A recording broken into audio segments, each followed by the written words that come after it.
रोहन आणि मानसीचा संसार अगदी सुरळीत चालू होता, पण रोहनची आई मात्र काळजीत होती. कारण मानसीला 3 वेळा असा त्रास झालेला. आधी त्या बंगल्यात, मग त्यांच्या जुन्या वाड्यात आणि मग त्या पेटीमुळे उठलेल्या वादळात तर मानसीची ससे हेलपट झालेली. त्यामुळे त्यांनी रोहनला सांगितले की मानसीला घेऊन गाणगापूरला दत्तगुरूंच्या दर्शनाला जाऊन या. आधी रोहनने त्याकडे फार लक्ष दिले नाही, पण त्यांनी रोहनच्या मागे तगादा लावलेला. त्यामुळे मग रोहनने गाणगापूरला जायचा विचार केला. त्याने मानसीला सांगितले तेव्हा ती म्हणाली, चांगले आहे की मग. बरेच दिवस झालेले आपण बाहेर नाही गेलेलो. सोबत त्या तिघांना पण घेऊन जाऊ. छान ट्रीप होईल. यावर रोहन म्हणाला, आपली ट्रीप आणि छान या शब्दांचा मेळच बसत नाही. दरवेळी काही ना काही वेगळे होतेच. मानसी म्हणाली, हो रे, पण प्रत्येक वेळी काही होईल असे नाही ना. तू विचार त्या तिघांना आणि प्लॅन ठरव. रोहनने सर्वांना विचारले. फिरायला जायला तर त्यांचा पूर्ण ग्रुप कायम तयार असायचा. त्यामुळे दत्तदर्शनासोबतच येताना कोल्हापूरवरून यायचे ठरले. अंतर जास्त होते, त्यामुळे त्यांनी 3 दिवसाचा प्लॅन केला. रोहन त्याची गाडी घेणार होता. शुभमलाही चांगली गाडी चालवता येत असल्याने रोहनवरील ताण कमी होणार होता. शुक्रवारी पहाटे ते पुण्यावरून सोलापूर मार्गे निघाले. नेहमीची मजा मस्ती, थोडी झोप असं करत संध्याकाळी 5ला ते गाणगापूरला पोहोचले. मग तिथेच एक हॉटेल पाहून त्यांनी 2 खोल्या घेतल्या. एका खोलीमध्ये मानसी आणि दिव्या आणि दुसऱ्या खोलीमध्ये रोहन, नितीन आणि शुभम. त्यानंतर ते दत्त मंदिरात गेले. संध्याकाळची आरती सुरू होणार होती. गाणगापूरला दत्तगुरूंच्या आरतीच्या वेळी वातावरण पूर्ण बदलते. असं म्हणतात की ज्यांना कोणत्या वाईट शक्तीने पछाडले आहे त्यांना आरती सुरू असताना खूप त्रास होतो. आरती संपल्यावर बऱ्याच वेळा ती वाईट शक्ती ते शरीर सोडून निघून जाते. दत्तगुरूंचा प्रचंड प्रभाव जाणवतो तिथे. त्यामुळे जेव्हा आरती सुरू झाली तेव्हा आजूबाजूचे वातावरण पाहून दिव्याला थोडी भीती वाटली. पण त्या आरतीचे सूर मनात एक प्रकारची ऊर्जा निर्माण करतात. आरती संपली आणि मग त्यांनी दर्शन घेतले. दत्तगुरूंचा अंगारा घेतला आणि मग त्या हॉटेलकडे निघाले. मानसी आणि दिव्याला भूक लागलेली, त्यामुळे त्या हॉटेलवर जायची घाई करत होत्या. तरीही त्या तिघांचे त्यांच्याकडे लक्ष नव्हते. दिव्या ओरडून म्हणाली, चला ना रे लवकर आता. मग रोहन त्या दोघांना म्हणाला, चला रे, नाहीतर मानसी पण चिडेल आणि मग माझ्या डोक्याला ताप नंतर. असं म्हणून ते तिघे त्या दोघींच्या जवळ गेले आणि मग ते सर्व हॉटेलकडे निघाले. हॉटेलमध्ये आल्यावर त्यांनी जेवण केले. मग काही वेळ सोबत गप्पा मारत बसले. त्यानंतर मग मानसी आणि दिव्या त्यांच्या खोलीमध्ये गेल्या.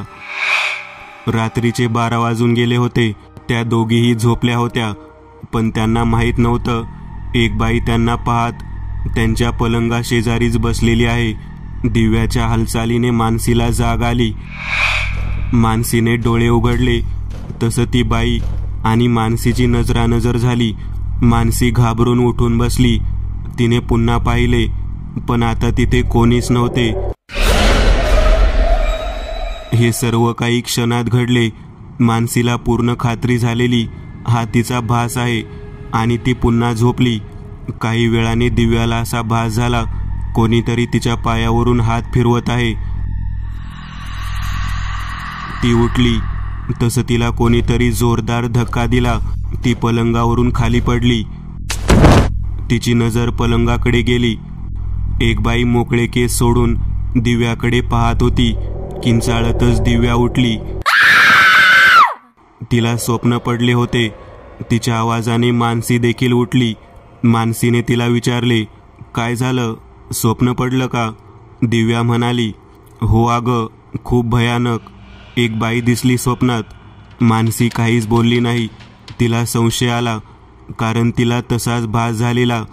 पण दिव्याला अजून भीती वाटू नये म्हणून ती काहीच बोलली नाही. काही वेळा त्या दोघी झोपल्या. सकाळी रोहनच्या फोनमुळे मानसीला जाग आली. बराच उशीर झालेला. नाश्ता करून त्यांनी आजूबाजूला असलेली काही मंदिरे पाहिली. मग दुपारी जेवण करून ते कोल्हापूरला निघाले. काही वेळातच रोहनने गाडी थांबवली आणि शेजारी बसलेल्या नितीनला म्हणाला, टायर बघ रे, मला वाटते पंक्चर असेल किंवा हवा कमी आहे. नितीन खाली उतरला. टायर पाहून पुन्हा रोहनच्या काचेजवळ आला आणि म्हणाला, दोन्ही टायर पंक्चर वाटत आहेत. रोहन म्हणाला, एकदम दोन्ही कसं काय पंक्चर झाले असतील? नितीन म्हणाला, काही समजत नाही रे, आणि इथे आजूबाजूला काही असेल असं वाटत पण नाही. समोरून दुचाकीवर एक माणूस येताना दिसला. नितीनने त्याला हात केला.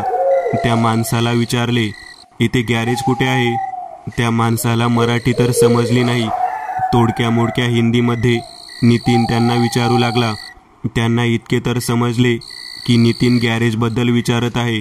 तेव्हा तो माणूस थोडक्यात असं म्हणाला, इथून पुढे 1 किमीवर गॅरेज आहे, माझ्यासोबत चल, मी सोडतो तिथे तुला, मग तू त्या गॅरेजवाल्याला इथे घेऊन ये. नितीन त्या माणसासोबत गेला. तोपर्यंत बाकी सर्वजण गाडीमध्येच थांबले होते. जवळपास 2 तासाने नितीन त्या माणसाला घेऊन आला. त्याने पंक्चर काढेपर्यंत अजून 1 तास वेळ गेला. संध्याकाळ झालेली. सर्व टायर पुन्हा चेक करून ते सर्वजण पुढील प्रवासासाठी निघाले. रात्रीचे 9 वाजले होते. लोलासूर नावाच्या गावात ते जेवायला थांबले. जेवण करून होईपर्यंत 10 वाजून गेले होते. शुभम म्हणाला, आता निघालो. सलग गाडी चालवली तर कोल्हापूरला जायला पहाटेचे 3 वाजतील. तेव्हा कुठे हॉटेल शोधणार? आपण इथेच एखाद्या हॉटेलमध्ये राहू ना.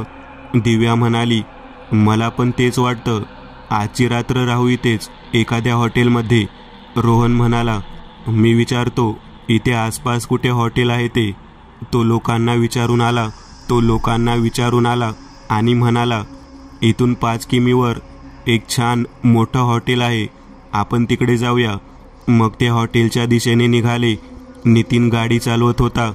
काही अंतर गेल्यावरच त्यांना ते हॉटेल दिसले.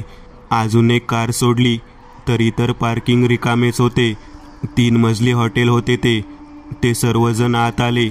आतमध्ये रिसेप्शन, त्याच्या शेजारून गेलेला व्हरांडा, त्याच्या शेजारी जिना होता.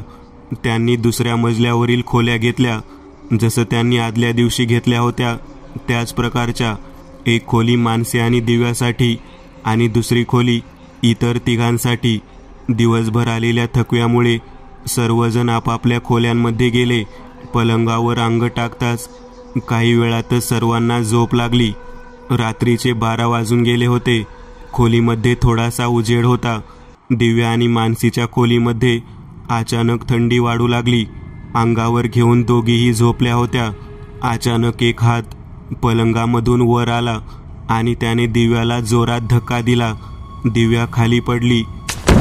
तिने घाबरत वर पाहिले. तिथे कोणी नव्हते. तिने उठून पाहिले तर मानसी या बाजूला सरकलेली. तिला असे वाटले मानसीनेच धक्का दिला. ती पुन्हा पलंगावर येऊन झोपली. तिला झोप लागली होती. तोच 2 हात तिच्या उशीतून बाहेर आले. तिच्या कपाळावरून फिरत केसावरून पुन्हा आत गेले. दिव्या दचकून उठली.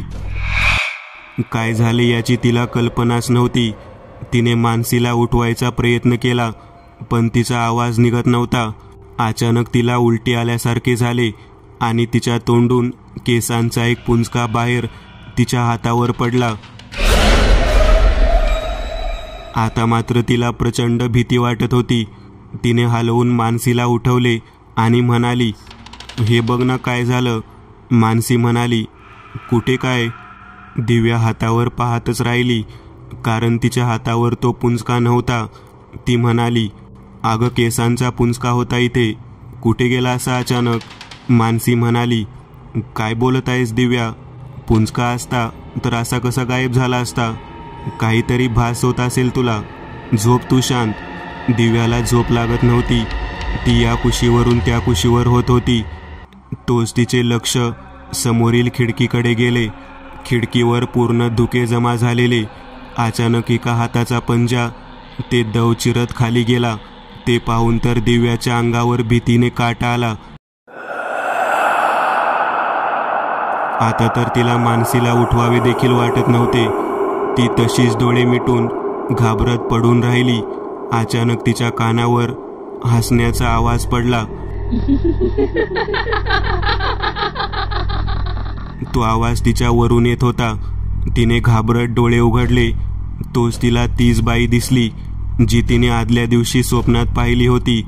ती छताला उलटी चिटकलेली. आता तिला तिचे रूप स्पष्ट दिसले. डोक्याला टक्कल, कसली तरी अंगाला गुंडाळलेली जळकट साडी, लाल डोळे, भाजलेला अर्धवट चेहरा. आणि अचानक ती दिव्याच्या अंगावर आली. तसे घाबरून दिव्या पलंगावरून खाली पडली. ती धडपडत उठली, आजूबाजूला पाहू लागली, पण तिला कोणी दिसले नाही. इतक्यात तिचे लक्ष जमिनीकडे गेले.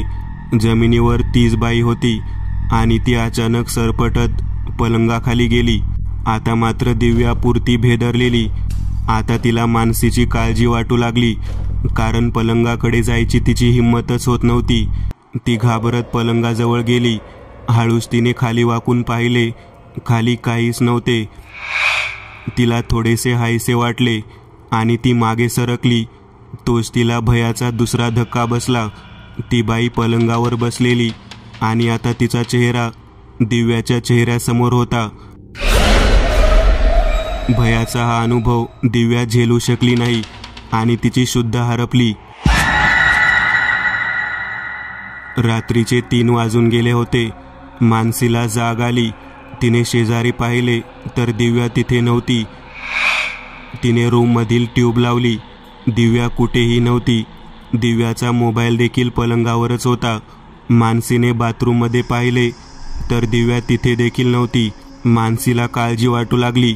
तिने रोहनला फोन केला. काही वेळातच रोहन आणि नितीन तिथे आले. रोहन म्हणाला, काय झालं, कुठे गेली दिव्या? मानसी म्हणाली, तेच माहिती नाही, म्हणून तुला फोन केला ना. रोहन म्हणाला, सगळीकडे पाहिलं ना तू नीट? मानसी म्हणाली, हो रे, पाहिलं मी सगळीकडे, पण ती कुठेच नाही. नितीन म्हणाला, मग आता आपण बाहेर जाऊन पाहू. मानसी म्हणाली, हो, पाहावं तर लागेल, पण काही वेळापूर्वी तिने मला उठवलं होतं आणि ती घाबरलेली वाटत होती, पण मला तसे काही जाणवले नाही. म्हणून मी तिला म्हणले, तुला भास होत असेल, झोप शांत. रोहन म्हणाला, म्हणजे तुला काय म्हणायचंय? परत तसलं काही झालं? मानसी म्हणाली, मला काही समजत नाहीये. आपण जाऊन आधी दिव्याला शोधू. मी आणि रोहन पुढे होतो. नितीन, तू शुभमला उठव आणि त्याला सोबत घेऊन तुम्ही देखील शोधा तिला. खोलीच्या बाहेर व्हरांडा होता, जो एका बाजूला बंद होता आणि दुसऱ्या बाजूला पायऱ्या होत्या.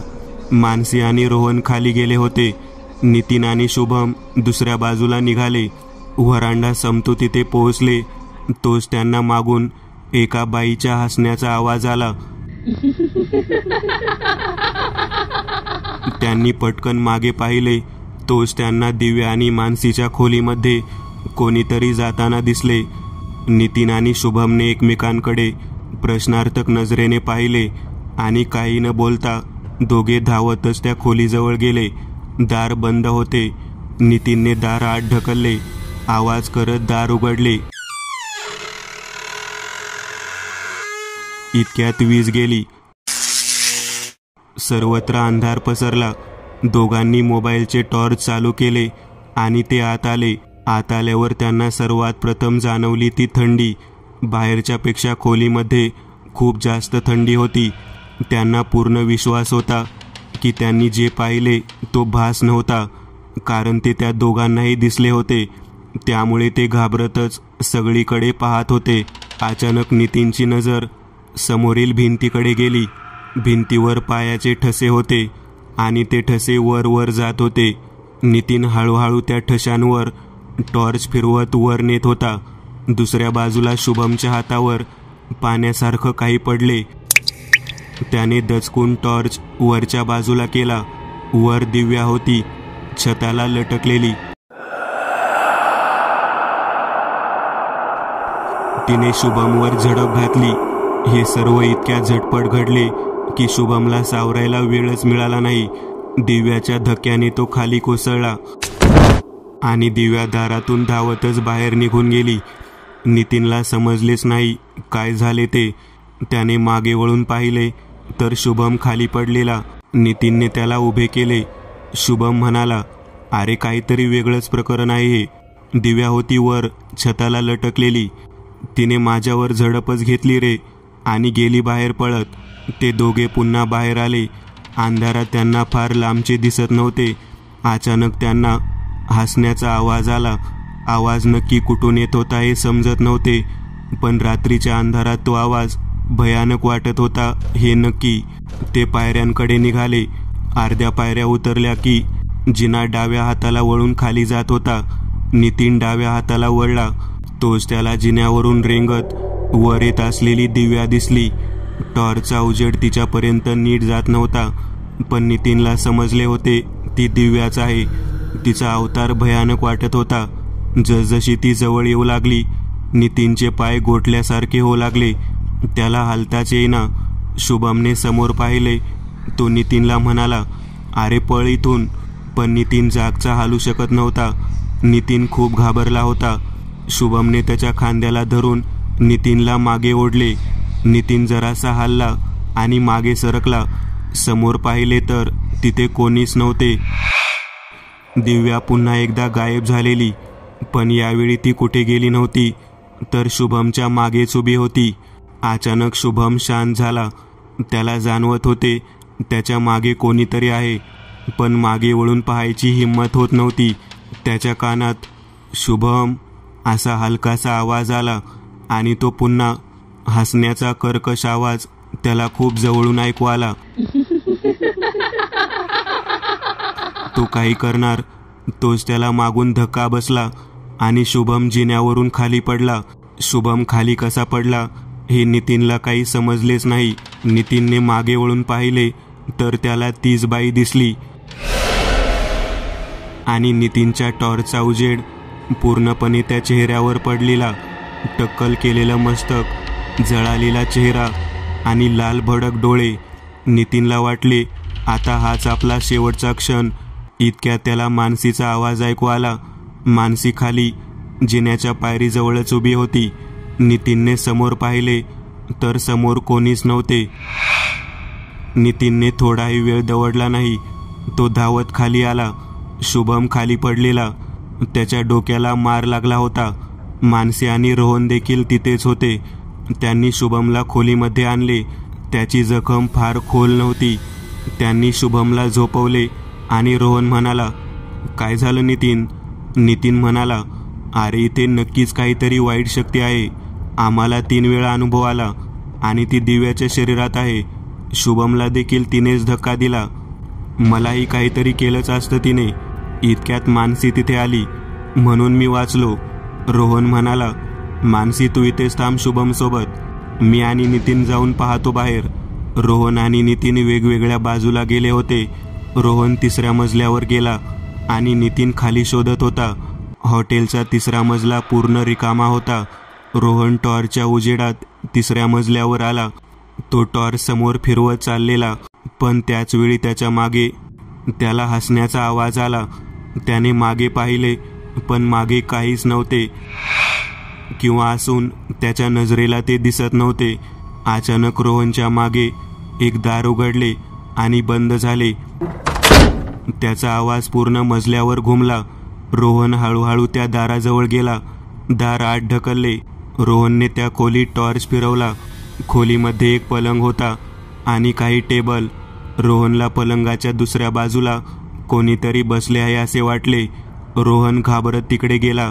रोहन जवळ गेला तसं त्याला ती आकृती अजून स्पष्ट दिसू लागली.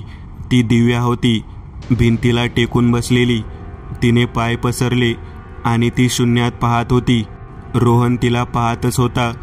तोच पलंगाखालून 2 हात बाहेर आले आणि त्यांनी रोहनच्या पायाला धक्का दिला. रोहन सावरतच पलंगावर कोसळला. अचानक दिव्या यंत्रवत उठली आणि पटकन रोहनच्या अंगावर आली. रोहनच्या हातात मोबाईल तसाच होता. तोच उजेड दिव्याच्या चेहऱ्यावर पडला होता. तिचा चेहरा पूर्ण वेगळा वाटत होता. चेहऱ्यावर पूर्ण काजळी आल्यासारखी वाटत होती. डोळे लाल झालेले आणि अचानक तिच्या तोंडातून तसाच केसांचा पुंजका बाहेर पडला. भीतीने रोहनच्या हृदयाची स्पंदने खूप वाढलेली. दिव्याचे हात रोहनच्या गळ्याभोवती गेले आणि ती त्याचा गळा दाबणार तोच रोहन आणि दिव्याच्या चेहऱ्यामध्ये गणपतीचे लॉकेट आले. दिव्या दचकून मागे सरकली. रोहनने उठून मागे पाहिले तर मागे मानसी उभी होती. मानसी पलंगाच्या दुसऱ्या बाजूला आली. तिथे दिव्या मगाशी बसली होती तशीच बसलेली. मानसी म्हणाली, रोहन, हिला आपण दोघे धरून खोलीमध्ये नेऊ आता, मग ठरवू काय करायचं ते. त्या दोघांनी दिव्याला खोलीमध्ये आणले आणि तिथेच शुभम शेजारी झोपवले. रोहन म्हणाला, तू तिथे कशी आली मानसी? तू नसती आली तर माझे काही खरे नव्हते. मानसी म्हणाली, अरे तू गेला आणि माझ्या लक्षात आले, ते गणपतीचे लॉकेट तर माझ्याच गळ्यात आहे, ते द्यायला मी तुझ्या मागे आले होते. नितीन म्हणाला, ते सगळं ठीक आहे, पण आता करायचे काय? रोहनने त्याच्या बॅगमध्ये असलेला दत्तगुरूंचा अंगारा काढला आणि दिव्याच्या कपाळाला लावला आणि म्हणाला, आपण आता तरी फक्त दिव्याकडे लक्ष देऊ.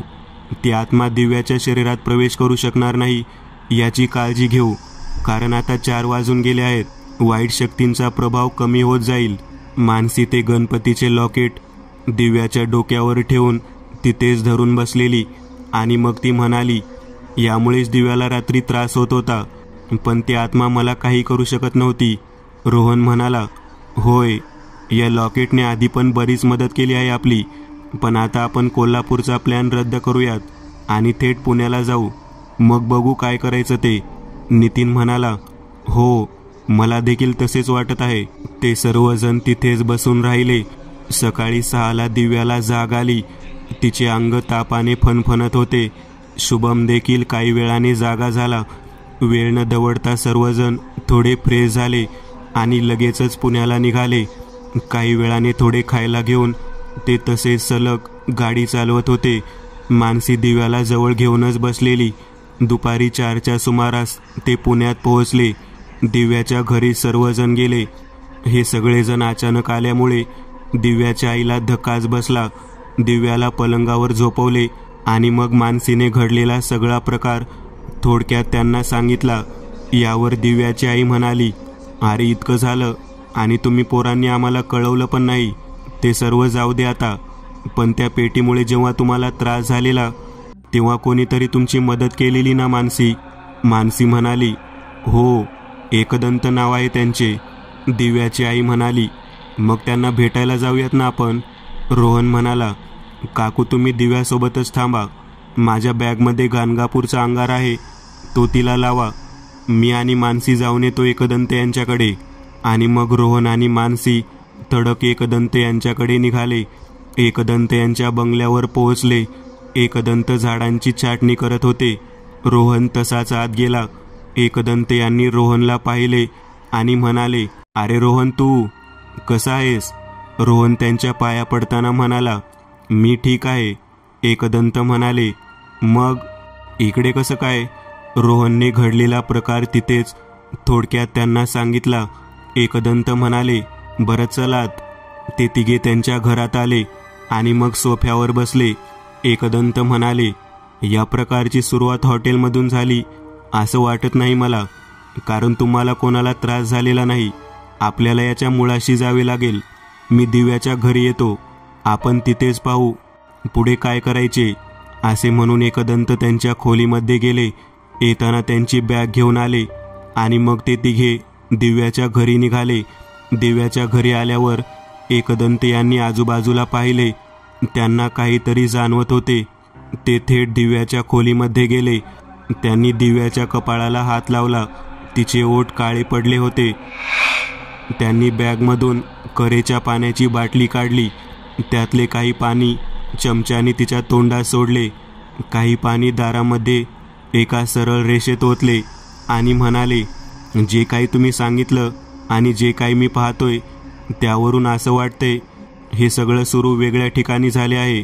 आता आपल्याला काहीच कल्पना नाही, पण मी माझ्या ओळखीच्या एका डॉक्टरला बोलावतोय. दिव्याला हिप्नोटाईज करून तिच्या मनात काय आहे हे समजून घ्यायचे आहे, किंवा ती कुठे गेली, काय बोलली याची कल्पना येऊ शकते. काही वेळात एकदंत यांनी बोलावलेले डॉक्टर आले. त्यांनी त्यांच्या पद्धतीने दिव्याला हिप्नोटाईज केले आणि मग त्यावेळी खोलीमध्ये एकदंत, डॉक्टर आणि दिव्या हेच होते. एकदंत यांनी त्यांच्या मोबाईलमध्ये रेकॉर्डर चालू ठेवलेला. बराच वेळ ते आत बोलत होते. काही वेळाने ते बाहेर आले. बाहेर सर्वजण त्यांची वाटच पाहत होते. त्यांनी सर्वांना खोलीमध्ये बोलावून घेतले. एकदंत म्हणाले, मी तुमची उत्सुकता जाणतो, पण सगळं सविस्तर सांगायला आपल्याकडे वेळ नाही आता, कारण रात्र होत चालली आहे आणि रात्री काहीतरी भयानक घडेल अशी शक्यता आहे. आणि हे प्रकरण मला तरी जड जाईल असे वाटत आहे, कारण एखाद्या आत्म्याला मंत्र आणि यज्ञाच्या साह्याने मुक्त करणे मला तरी जमत नाही. त्यामुळे माझे बाबा महादेव यांना बोलवावे लागेल. त्यांचं वय झालं आहे आता, पण अजून देखील ते कधी कधी असे यज्ञ करतात. आज रात्रीच तो यज्ञ करावा लागेल, कारण आताही ती वाईट शक्ती तुमच्या घरात आहे. या खोलीमध्ये आपल्या जे काही बोलणे झाले आहे ते अजिबात बाहेर बोलू नका. दारात असलेल्या त्या पाण्यामुळे ती आत्मा इथे येऊ शकत नाहीये. तुम्ही देखील शक्य तोपर्यंत या खोलीच्या बाहेर पडू नका. एकदंत बाहेर गेले. त्यांनी घरी जाऊन महादेव यांची भेट घेतली. त्यांना प्रकार सविस्तर सांगितला. महादेव म्हणाले, ज्या प्रकारे त्या आत्म्याचे वर्णन तू सांगत आहेस ती बाई साधी तर नव्हतीच, पण आता एक काम कर, छोटे यज्ञकुंड घे सोबत आणि माझी शबनमान, त्यात माझे नेहमीचे साहित्य असेलच. एकदंत आणि महादेव यांनी सर्व छोटी मोठी तयारी करून रात्री 11 वाजता दिव्याचे घर गाठले. पण घरात जायच्या आधी एकदंत यांनी पूर्ण घराभोवती करेच्या पाण्याने रिंगण आखले आणि मग ते दोघे आत आले. घरातील सर्वजण त्याच खोलीमध्ये होते. महादेव घरात येताच घरातील वातावरण बदलले. खूप हवा सुटली. विचित्र वास येऊ लागला.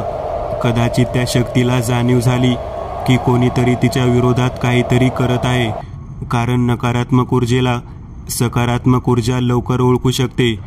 तसेच काही घडत होते. पण महादेव यांनी हॉलच्या मध्यभागी तांदुळाने रिंगण आखले, त्यात यज्ञकुंड ठेवले आणि त्यात समिधा टाकून त्यांनी यज्ञ आरंभ केला. वातावरण अजूनच गढूळ होत होते. उग्र दर्प, किंकाळ्या यांनी तो हॉल भरला होता. अचानक घराच्या दारे खिडक्या जोरात आपटू लागल्या.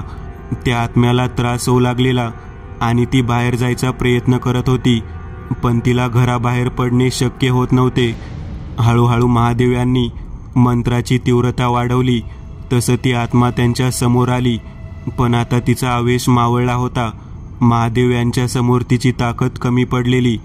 त्यांनी तिला विचारलं, कोण आहेस तू? का त्रास देत आहेस या मुलीला? यावर ती इतकंच बोलत होती. तिने बोलावलं मला. एकदंत यांनी विचारले, तुझी अवस्था कोणी केली? ती अर्धवट बोलली, त्याने केली. मला बदनाम केले. माझे केस काढले गावाने. मला बदनाम केली. माझा जीव दिला. मी मारला त्याला. मारला मी. तिच्या बोलण्यातून एकदंत आणि महादेव यांना जे समजायचे ते समजले होते. महादेव यांनी तिला आज्ञा केली, तुला त्रास झाला हे कबूल आहे, पण तू त्याचा बदला देखील घेतला आहेस. मग आता का या भूतयोनीमध्ये भटकते आहेस? मी तुला मुक्त करतोय आता. असं म्हणून महादेव यांनी त्यांच्या शबनमधून हळदीची एक पुडी काढली आणि ती हळद तिच्यावर फेकली. तिची आकृती हळूहळू हवेत विरून गेली. काही वेळाने महादेव आणि एकदंत यांनी सर्व यज्ञ सामग्री आवरली. घरात त्यावेळी दिव्या, तिचे आई बाबा, रोहन, मानसी, नितीन, शुभम सगळे होते. आणि मग एकदंत म्हणाले, आता तुम्हाला काही भीती नाही. दिव्याचा ताप देखील उतरला आहे. तुम्ही निवांत झोपा आता. उद्या सकाळी माझ्या घरी या, तिथे बोलू आपण सविस्तर. असे म्हणून एकदंत यांनी सर्वांचा निरोप घेतला. त्यानंतर सर्वजण आपापल्या घरी गेले. ती रात्र खरं तर सर्वांच्या मनात एक धाकधूक होती, पण त्या रात्री काही झाले नाही. दुसऱ्या दिवशी रोहन आणि मानसी दिव्याच्या घरी आले. दिव्या फ्रेश वाटत होती आणि मग ते तिघे आणि दिव्याचे आई बाबा एकदंत यांच्या घरी गेले. एकदंत त्यांची वाटच पाहत होते. सर्वजण हॉलमध्ये बसले आणि मग एकदंत म्हणाले, हा तर सगळे नीट झाले ना? काही त्रास वगैरे झाला का परत? यावर दिव्याची आई म्हणाली, आम्हालाही त्याचीच भीती होती, पण काहीच नाही झाले. परत दिव्या पण आज फ्रेश वाटत आहे. पण नक्की काय झाले होते? एकदंत म्हणाले, तेच सांगतोय मी. याची सुरुवात झाली गाणगापूरच्या दत्त मंदिरात. ते एक जागृत देवस्थान आहे. दत्तगुरूंचा तिथे खूप प्रभाव आहे. त्यामुळे जर का कोणाला वाईट शक्तींनी पछाडले असेल तर आरतीच्या वेळी ते आत्मे शरीरातून बाहेर निघतात. पण बऱ्याच जणांना माहीत नसते की एखाद्या आत्म्याला आपण आवाज दिला तर ती आत्मा आपल्यासोबत येऊ शकते.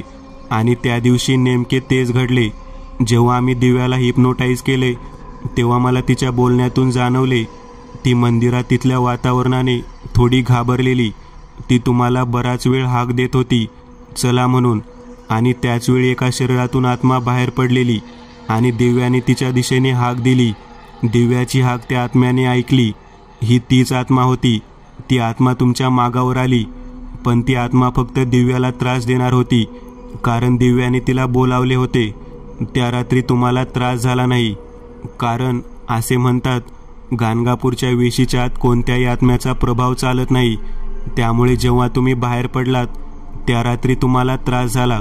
आणि महत्त्वाचे म्हणजे मला हे जेव्हा कळले तेव्हा याची पण जाणीव झाली की ही आत्मा कोण आहे हे आपल्याला कळणे जवळपास अशक्य आहे. त्यामुळे त्या आत्म्याला फक्त मंत्राच्या साहाय्याने मुक्त करणे गरजेचे होते. आणि ते माझ्या बाबांना जमते. जेव्हा त्यांच्यासमोर ती आत्मा आली तेव्हा आम्हाला कळले की ती एक विधवा बाई होती. पण गावातल्या एका पुरुषाने तिच्यावर जबरदस्ती केली आणि त्यात तिलाच बदनाम केले की ती बाई वाईट चालीची आहे. सगळ्या गावाने तिला वाळीत टाकले. शिक्षा म्हणून तिचे केस काढले. हे सर्व तिला सहन झाले नाही, म्हणून तिने स्वतःला पेटवून जीव दिला. पण असा विचित्र मृत्यू झाल्याने तिच्या आत्म्याला मुक्ती नव्हती. सूडभावने तिचा आत्मा भटकत होता. पण नंतर तिच्या आत्म्याने त्या माणसाला मारून सूड घेतला. पण नंतर तिचा आत्मा असाच भटकत राहिला आणि मग वेगवेगळ्या शरीरांमधून तो दिव्यापर्यंत पोहोचला. पण माझ्या बाबांनी तिला मुक्त केले आहे. त्यामुळे आता तुम्हाला काळजी करण्याची गरज नाही. सर्वांना त्यांच्या प्रश्नांची उत्तरे मिळाली होती. एकदंत यांनी अजून एक प्रकरण वेगळ्या पद्धतीने हाताळले होते आणि अजून कित्येक प्रकरणे त्यांच्या समोर येणार होती. मित्रांनो, आज पुरतं एवढंच. तुम्हाला जर काही गोष्ट आवडली असेल तर नक्की लाईक करा. तुमच्यापैकी बरेचसे जण व्हिडिओ लाईक न करताच पळून जातात. पण हा जर व्हिडिओ तुम्ही लाईक केला तर मला जरा बरं वाटेल आणि असेच भारी भारी व्हिडिओ बनवायची माझ्यात एनर्जी येईल. त्यामुळे नक्की लाईक करा. आणि अजूनही कोणी या चॅनलला सबस्क्राईब केलेलं नसाल तर लगेच सबस्क्राईब करून टाका. आणि बाजूची घंटी ती मात्र दाबायला विसरू नका. देवाची घंटी आहे ती. चला तर मग पुन्हा भेटूया अशीच एक आगळी वेगळी गोष्ट घेऊन पुढच्या